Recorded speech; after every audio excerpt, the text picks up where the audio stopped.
కోడలు అత్తతో ఎలా ఉండాలి? 5 ఉత్తమమైన సూత్రాలు. ప్రస్తుతం చాలా ఇళ్లల్లో అత్త కోడల మధ్య ప్రతిరోజు గొడవలు జరుగుతూ ఉంటాయి. అత్త అంటే కోడలకు పడదు, కోడలంటే అత్తకు పడదు. కోడలు అత్త మధ్యలో భర్తలు నలిగిపోతూ ఉంటారు. కోడలు అత్తతో ఎలా ఉండాలో ఒక 5 అద్భుతమైన సూత్రాలు తెలియజేస్తాను. ఈ వీడియో ప్రతి ఒక్కరికి ఉపయోగపడుతుంది. మొదటిది, గౌరవం అనేది మొదటి మెట్టు. ఆమె మీ భర్తకు తల్లి. ఆమెను అత్తగా కాకుండా మీ తల్లిలాగా చూసే ప్రయత్నం చేయండి. రెండోది, మాటల్లో మాధుర్యం ఉండాలి.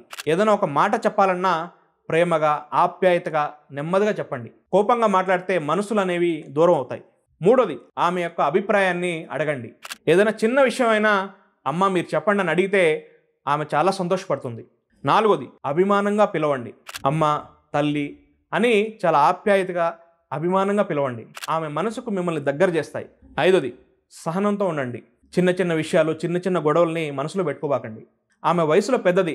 పొరపాటున ఏదైనా ఒక మాట అంటే తిరిగి అనబాకండి, తిరిగి రియాక్షన్ ఇవ్వబాకండి. సహనంగా ఉండండి. సహనం వల్ల చాలా గొడవలు సర్దుకుపోతాయి. ఆమెని అత్తగా కాకుండా అమ్మగా చూస్తే మార్పు అనేది తప్పకుండా వస్తుంది.